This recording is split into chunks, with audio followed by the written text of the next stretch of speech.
In this video, we're looking at updated testing of the 6700 XT against the 4060, but wait, before you get too hung up on that number and this being a 6700 XT, I want to point something out because as I was researching pricing for this updated video, I noticed and posted this, that the 6750 XT, which is a slightly faster kind of update refresh on the 6700 XT, has had its price drop actually lower than the 6700 XT.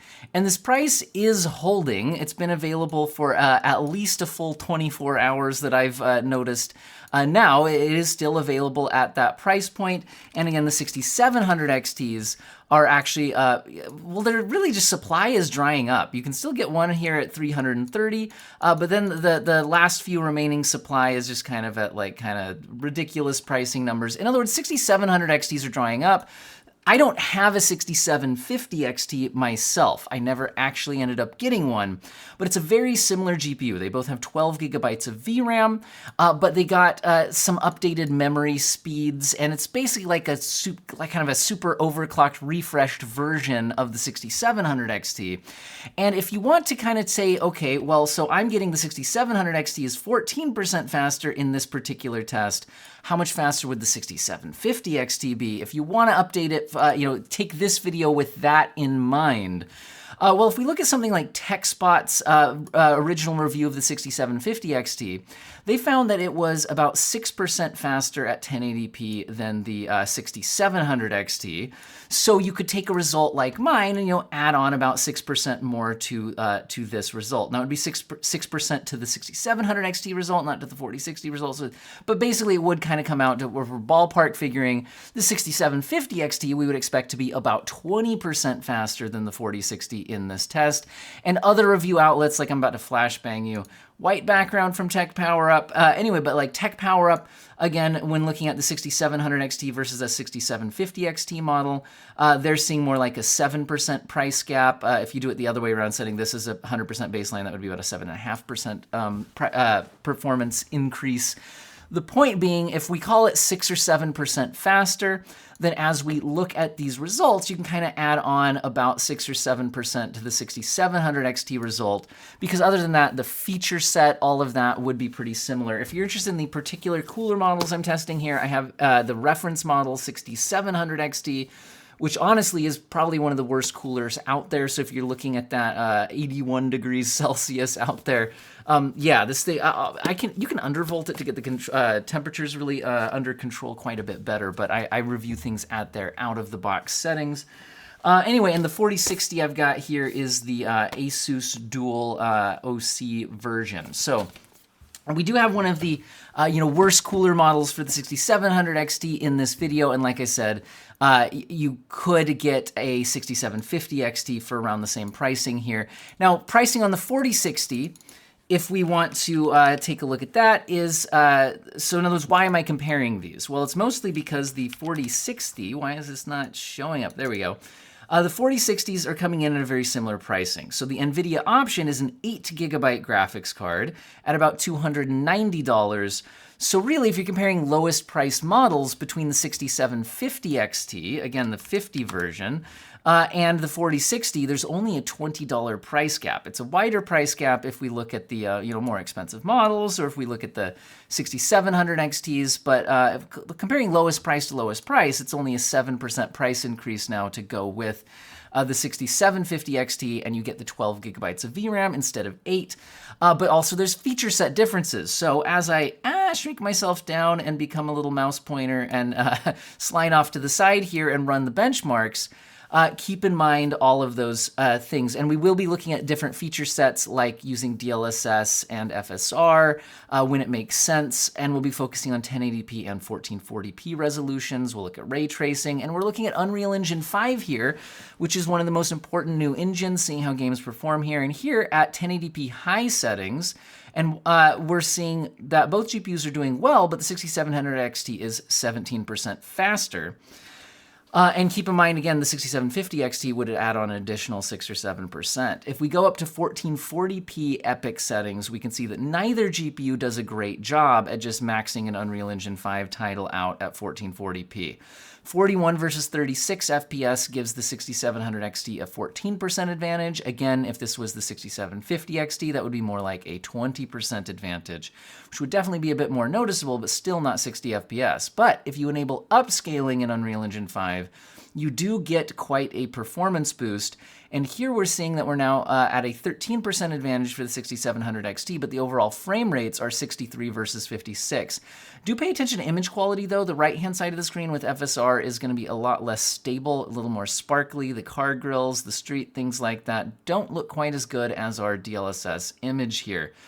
Now, if we go down to high settings instead of upscaling, notice that we don't get as big of a performance jump as we did from upscaling. Unreal Engine 5 is very sensitive to pixel count, might be one way of putting it. So if you lower the rendering resolution, you can get big performance jumps. Just turning down to high settings might not necessarily get you as big of a jump. We're now at 49 and 42 respectively, which is a 17% advantage of the 6700 XT. Again, if it was the 6750 XT, we'd be over a 20% lead. Most likely. Now, let's jump into Cyberpunk. If we look at Cyberpunk at 1080p Ultra, the 6700 XT is winning by 19%, although both GPUs do a great job at 1080p Ultra. We're looking at an 89 versus 75 FPS, so both giving a good experience. And again, remember, if we had the 6750 XT in the comparison, that would probably be up closer to a 25% advantage. Now, you could try enabling the game's path tracing mode. It's a path tracing showcase, and the 4060 wins by 81%. But wait, let's stop for a second here, because we need to talk about ray tracing very carefully when we're looking at this kind of performance tier. Because a lot of times people are like, oh, it's easy to decide between AMD and NVIDIA. How much do you care about ray tracing versus rasterized performance? And it's not quite that simple at every price and performance class, because yes, right now in this path tracing mode test, we are seeing the 4060 taking an 81% lead. However, what is its actual result? 38 FPS. I really, at least personally, would not choose to play a first-person shooter style game at 38 frames per second when I could play at reasonable settings at well over 60 FPS. So when we're looking at this particular result, I would say, yes, the 4060 is showing a big advantage, but it's not at settings I think many people would actually choose to use, so how relevant is it? Also, we're upscaling in order to even hit that frame rate. This is already enabling DLSS and FSR at the quality setting. I will say the DLSS image looks better, especially in motion, than the FSR image does, but at 1080p resolution, I would rather not upscale at all. Because even DLSS doesn't usually look great at 1080p, even if it is more usable than FSR is. Apparently, I just flipped upside down. That's pretty cool. Now I'm flipped sideways. I don't even know what's going on. There we go. Back to here. Let's roll the benchmark some more. So again, big lead for the 4060, but not probably settings you would actually use, so I'm not sure how relevant that would be for a buying decision. So I decided to test out some less crazy demanding ray tracing settings, which are also less visually impactful. So this is just the ultra settings, but enabling ray traced reflections, which if you're just going to enable one ray tracing setting in Cyberpunk, I think the reflections are the most visually noticeable. Here we're now still seeing the 4060 take a lead, but it's now by 20%. And it's still only hitting about 55 FPS if we don't upscale. 6700 XT is at 46. So it's definitely a lead for the 4060, but again, 20%-ish leads for the 6700 XT when we're not ray tracing aren't that uncommon, so it's kind of, trade-off on which you care more about. Now, if you do enable upscaling at 1080p, which again, I'd rather avoid, we're now at much higher frame rates. We're at 86 and 70 respectively, so now both are giving good frame rates, although if you look at the palm tree branches right now, look how much more flickery they are on the FSR image, although they also don't look great on the DLSS image. So again, whether or not it's worth getting the reflections to, kind of damage the image quality with the upscaling is kind of up to you. You can also enable frame generation in this game with DLSS 3, but the game has still not received an FSR 3 update despite having promised one. So here I'm showing the driver level frame generation for AMD, which does not look or work quite as well. But I'm just showing that both of them could enable some sort of frame generation on top of it, but the DLSS 3 frame generation would be a better experience than the driver level frame generation. If we move up to 1440p resolution, We're now seeing that at ultra settings, the 6700 XT is able to average 54, which on a variable refresh rate display might just be the way you'd play the game, although it's still a bit lower than I would personally target. And the 4060 is hitting 45, so playable, but not, again, probably where you would be targeting. So you're going to need to do something, most likely, to boost some frame rates here. One option is to enable upscaling. So if we use quality level upscaling at 1440p, I'm a lot happier with using upscaling at 1440p than I am at 1080p, especially with DLSS, and I do think it has the image quality advantage here. The 6700 XT now hits 69 nice versus 56 on the 4060. The 4060 is still not breaking 60 FPS, and we're hitting a 23% advantage for the 6700 XT. However, another option is just to drop down to high settings without upscaling, and we now see a similar performance boost to what we saw to using DLSS quality on the ultra settings. So now we're seeing 65 and 55 respectively, so the 6700 XT taking an 18% advantage. And, you know, both of them being pretty playable there, you could definitely go with this. Now, what I noticed kind of interestingly, though, is if you enable upscaling off of the high preset rather than the ultra preset, I feel like we get a much more impressive performance improvement, especially for the 4060. We're hitting numbers of 94 and 87 respectively, so we're getting that nice high refresh rate kind of first-person shooter sort of feeling, and it's a drop to an 8% lead for the 6700 XT. And again, the image quality advantage, I would say once again, goes to the DLSS side of things. Let's take a look at Starfield. At 1080p Ultra, we're seeing a 19% advantage for the 6700 XT. Although, by the way, when I say Ultra, I did turn off upscaling, unless otherwise noted. So the game will default to using upscaling if you don't turn it off manually. I've turned it off unless stated otherwise. Anyway, 19% advantage, but neither one is hitting 60 FPS in New Atlantis at 51 versus 43 respectively, although the 1% lows were an even larger lead for the AMD GPU. Interestingly, when I go down to medium settings, I'm getting basically a tie in the averages at 70, although the 1% lows are still an advantage for the 6700 XT by 13% at 60 versus 53. So kind of interesting scaling here in Starfield, where apparently the ultra settings don't like the NVIDIA GPU as much as the medium settings do. At 1440p Ultra, now we're seeing a 21% advantage for the 6700 XT at 41 versus 34. But again, I don't think these are really the settings we'd probably use. 41 and 34 in, you know, a game with first-person shooter style combat is probably not the way that we would play it. The 1% lows are showing a 29% lead at 36 versus 28, but again, still I'd probably adjust some settings. So one option is to use upscaling, but if you stay at the Ultra preset, even if you enable DLSS or FSR at the quality setting, we're still not up to a 60 FPS experience on either GPU. It's a 19% lead for the 6700 XT, but it's at 51 versus 43. The 1% lows are now at 40 and 33 respectively, which is a 21% advantage for AMD. But I think we're going to need to drop settings, and one option is to go down to medium. And once again, we're seeing that the medium settings are less unfavorable to the 4060, might be one way of looking at it. In other words, the two GPUs perform more similarly at medium settings than they did at ultra settings. And we're now seeing 55 versus 52, which is a 6% advantage to the 6700 XT, although the 1% lows are still a 23% advantage at 49 versus 40. But we still weren't breaking 60 FPS, so you could enable DLSS or FSR quality at the medium settings, and now we can hit 71 and 70 averages respectively, so basically tied in the averages.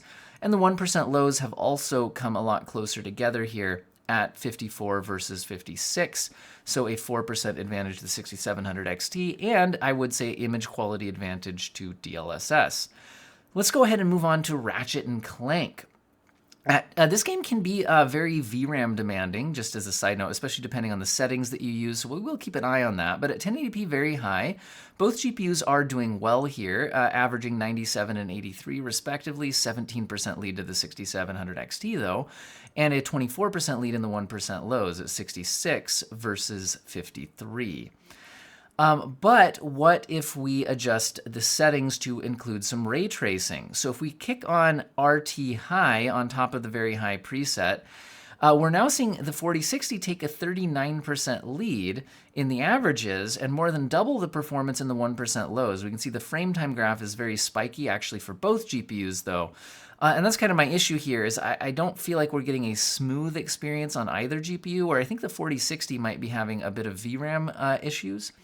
And I tried kicking on DLSS and FSR at the quality setting here to see if it would rein that in and boost performance. And now we're seeing the 4060 winning by 25% and an image quality advantage here. FSR looks particularly bad in this game, although FSR 3 was announced for this game, but it's not FSR 3.1 where we'll get a better upscaler with it, but it's not out there yet. Anyway, the 1% lows are also a lot better on the 4060, but they're still not great. They're only at 33, so I think they were both kind of stuttery due to, I think the 4060 having some VRAM issues there.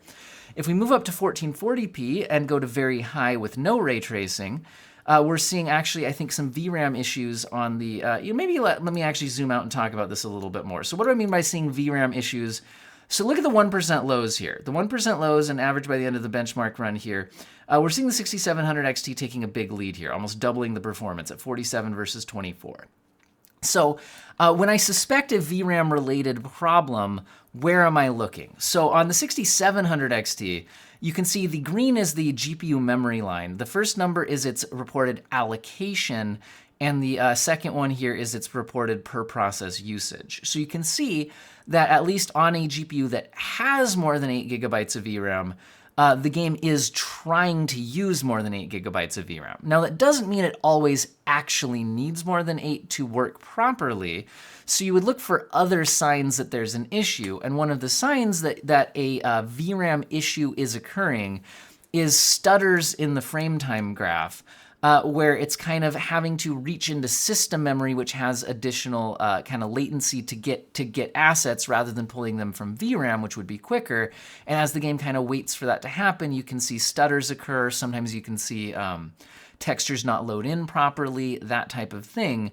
So when we're seeing the 1% lows so much lower than the averages, which is basically these frame time spikes, combined with a graphics card that has more than 8 gigabytes of VRAM, reporting the game is trying to use more than 8 gigabytes of VRAM, that's what I mean when I say I suspect this is a spilling over 8 gigabytes of VRAM issue causing those problems in the 1% lows. So that's how I would read these results at these settings.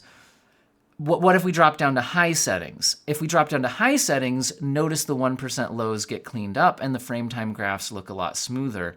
And the 6700 XT is still winning by 18% in the averages and 26% in the 1% lows, but it's less of a disaster for the 1% lows on the 8 gigabyte card. So really that's where you're kind of at with 8 gigabyte cards these days, is especially at 1440p, you'll just need to occasionally just be mindful of the settings to avoid stuttering in certain games, but not every game.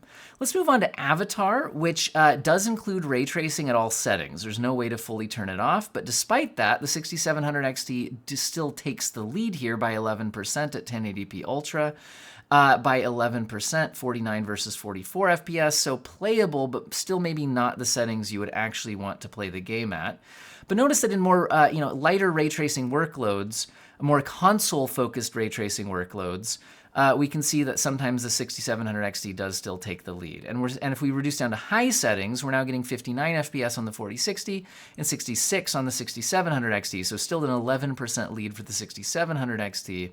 And we're now breaking the kind of that 60 FPS mark. And that might be more like the settings that you would be looking for if you were playing this game at 1080p. If we go up to 1440p Ultra settings, we're noticing that AMD's lead grows to 21%. And I'm actually suspicious that this is another VRAM-related situation, where if we look at the green memory line on the AMD GPU that has more than 8 gigabytes of VRAM, it is reporting it's the game trying to use more than 8. So it is possible that despite this being a ray tracing game, AMD taking the 21% advantage, possibly because the 4060 is being slowed down by having to fetch information from system memory. And kicking on DLSS and FSR at the quality setting closes the gap here a bit to 13%. And that could also be reducing VRAM usage because you're lowering at a lower rendering resolution, or it could just be that the 4060 scales better at lower resolutions. But either way, it's a 13% advantage. But we're still not breaking 60 FPS here. It's 51 and 45. So I decided to try going down to the high settings at 1440p, but we're still not breaking 60 FPS without upscaling. We're hitting 45 and 41 respectively, so about a 10% lead for the 6700 XT and a 12% lead in the 1% lows at 38 versus 34. So I was thinking, okay, well, what if we use the high settings as the baseline from which to use upscaling? And if we do that at the quality level of upscaling, we're now seeing the 4060 hit a 60 FPS average through this section of the benchmark, and the 6700 XT hit 65. So it's the AMD is still winning here, but only by 8% in the averages, 15% in the 1% lows. However, the DLSS image quality is a bit better, so something to keep in mind. But again, this is a ray tracing title, and we are still seeing the AMD GPU ahead in performance.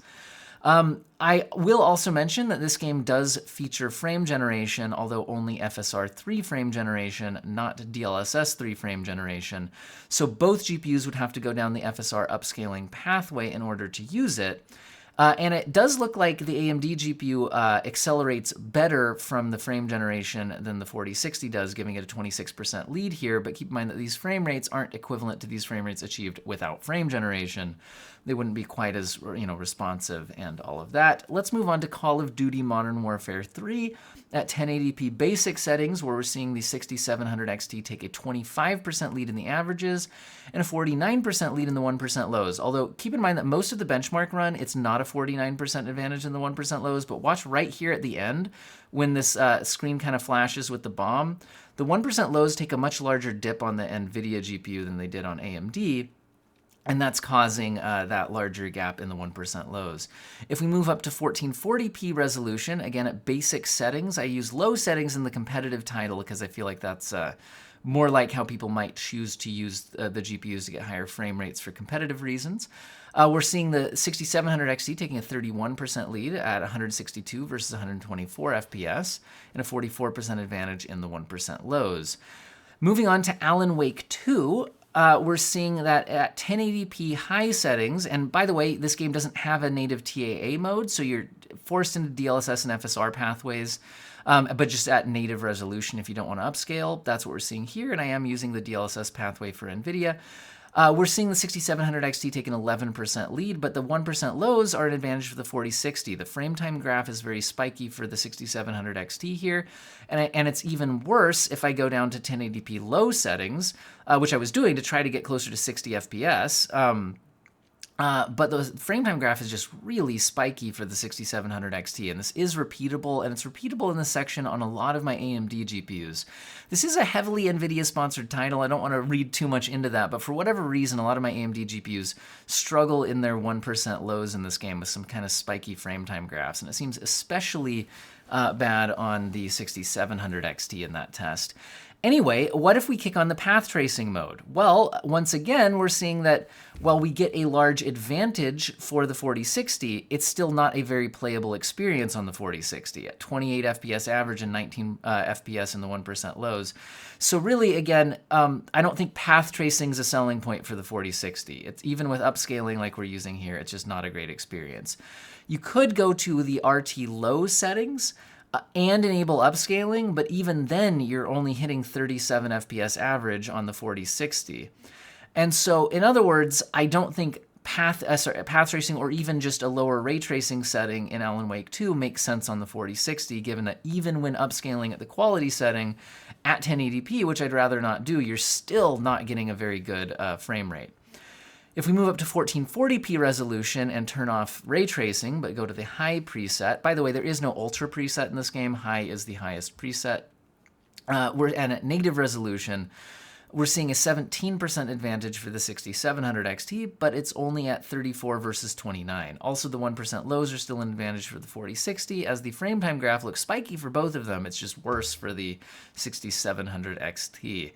If we kick on the quality level upscaling, it helps out performance quite a bit, with now 55 versus 43 respectively, which is a 28% advantage for the 6700 XT, and it's now AMD is winning in the 1% lows now, but they're still not great at 29 versus 25. So really both of them kind of have a spiky frame time graph here. So not amazing performance at these settings, but it is usable, and DLSS does have an image quality advantage. What if we wanted to be at native resolution at 1440p? Well, even if you go all the way down to the low preset, we're only seeing frame rates at 41 and 39 respectively. And the 1% lows at the low settings, in other words, the spiky frame time graph issues for the 6700 XT are looking particularly bad here. So not a super smooth experience there for the AMD GPU, but still not great performance on either of them. So if we keep the low preset as the baseline from which to then use quality level upscaling, we're now closer to 60 FPS experience with 58 and 63, 9% advantage of the 6700 XT. But again, the frame time graph is going wild on the 6700 XT, leading to terrible 1% lows. And again, I'm not quite sure what it is about this game, or at least the section of the game that I used for my benchmark run, but it just has some frame pacing issues for AMD. Now, if we go to Baldur's Gate 3, we're now seeing a 1080p Ultra, a 31% advantage for the 6700 XT at 109 versus 83 FPS. So they're both doing well at 1080p Ultra, but definitely one of the largest leads we've seen goes to the 6700 XT. Although the 1% lows are a bit tighter together at 60 and 62, but a lot of that's CPU related in Baldur's Gate City. Anyway, at 1440p Ultra, we're seeing a 30% advantage for the 6700 XT at 79 versus 61, and the 1% lows are tied at 49. So again, though, I think in the Baldur's Gate City in Act 3, a lot more of your performance limitations, especially if you're looking at the 1% lows, tend to be more system limited, CPU limited, that kind of thing, rather than being a GPU thing. And Resident Evil 4 Remake at 1080p max settings, which does include a small amount of ray tracing, just some kind of grainy looking ray traced reflections, we do still see the 6700 XT take the lead by 7% at 80 versus 75, but a more impressive 27% lead in the 1% lows, where 8 gigabytes of VRAM can be a bit of an issue with the max ray tracing settings in this game. If we go down to the prioritized graphics settings, performance jumps quite a bit for both GPUs, and we're now no longer seeing any ray tracing, and the frame time graphs look a lot smoother. We're at 129 FPS versus 109, so looking great. 18% lead for the 6700 XT in both the averages and in the 1% lows. The 1% lows are looking good here at 117 and 99 respectively, so good stuff there. Now, if we move up to 1440p resolution and stick to the prioritized graphics preset, both GPUs do pretty well at 91 versus 74. So a 23% advantage for the 6700 XT in the averages and a 26% lead in the 1% lows at 83 versus 66. So looking good there as well. So I'm pretty sure that's all the benchmarks I went ahead and ran for this test. So let's pop out for some final thoughts. So one thing is the final thoughts for the 6700 XT versus the 4060. But again, the fact that we had the 6750 XT actually closer in price right now, where we would basically add on, as we said before, 6 or 7% to the results we're seeing in this video for the 6700 XT. I'll kind of factor all of that in on my final thoughts here. If we're just looking at the 6700 XT versus the 4060, again, you have the all of the different things to consider, because from a raw performance perspective, the 6700 XT is obviously better. But then there's the feature set differences where you do have the DLSS and ray tracing and things like that. So let's take all of those into consideration. First of all, what about ray tracing? So if we look at some ray tracing situations, The kind of ray tracing that makes a kind of a mind-blowing difference in the visuals, like the full-on RT Overdrive path tracing modes where it's like, it really is kind of a night and day difference in the visuals. Well, the 4060 just can't do it. Despite having a large lead at those settings, that's just probably not the way you want to be playing the game. So in other words, I don't think the 4060 is strong enough for the, extremely impressive ray tracing settings that really are kind of few and far between anyway. If you rein in the ray tracing settings to something like RT Reflections, it's then more usable and you can sometimes see something like a 20% advantage. Although if you look at other ray tracing titles that are more console-focused ray tracing titles, like for example Avatar, which is an example of a console-focused game, a very new game that does use ray tracing as its basic design philosophy for console-level performance. Well, in that case, we're actually seeing the 6700 XT take the lead, even though it has ray tracing. Just because, if the game didn't have ray tracing, it would probably be closer to a 20% lead, but it just loses some of that advantage, but still has an advantage, right? So in other words, I'm not sold on the 4060's ray tracing advantage as a meaningful reason to choose it over the 6700 XT. Because the mind-blowing ray tracing, graphics, it's just not capable of handling.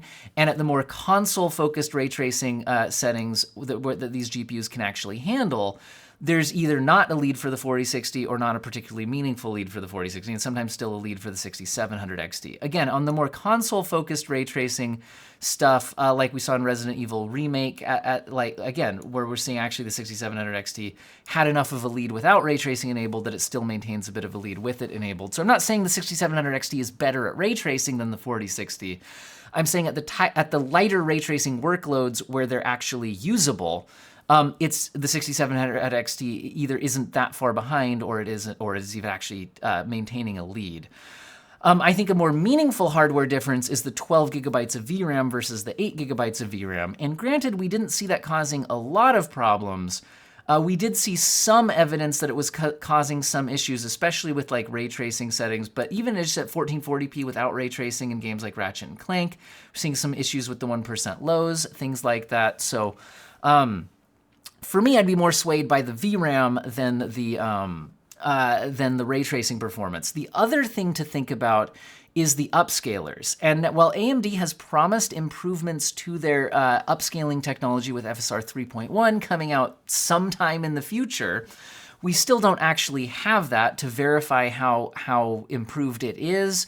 And we don't know how long it'll take to get the improved version into a bunch of games and things like that. So for me, the bigger NVIDIA selling point is the DLSS technology. However, if you're considering buying these GPUs for 1080p, which for a $300 or less graphics card is a pretty reasonable target a lot of people might have, well, honestly, I'd try not to upscale on either one, so I'd be more swayed by the just raw performance advantage, right? So at 1080p, I'd probably rather, like I said, not upscale, maybe even drop down to high settings instead of ultra settings, and just maintain that raw performance lead. And so again, I think I'd be more swayed to the 6700 XT.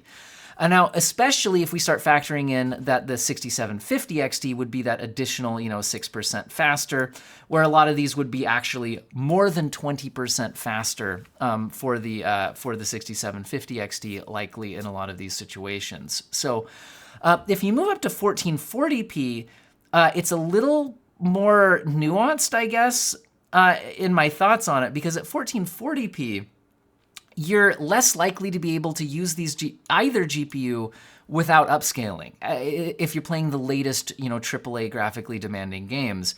In which case, having the better upscaler does, provide something. Where the 4060 is still losing in performance, but the image quality is better while it's doing it. So while you definitely wouldn't be using ray tracing at 1440p on a 4060, at least in my opinion, at any kind of reasonable settings, I think the upscaler at 1440p is at least an interesting thing to think about. However, I'd be even less happy with 8 gigabytes of VRAM at 1440p than I would be at 1080p. So that makes it a little bit harder to look at. So in general, I've got to say, with the additional VRAM plus a lot more performance, plus the 4060 not being a ray tracing monster to make that much of an argument, I've definitely got to give my $300-ish recommendation to the 6750 XT, if we could actually find it at this price consistently. Because even the 6700 XT seems like the better choice between the 4060 and the 6700 XT. Add on that additional 6 or 7% performance, and coming in at within $20 of the 4060 pricing currently. Seems like the way to go to me, but let me know what you guys think in the comments. And I hope all of you have an excellent day.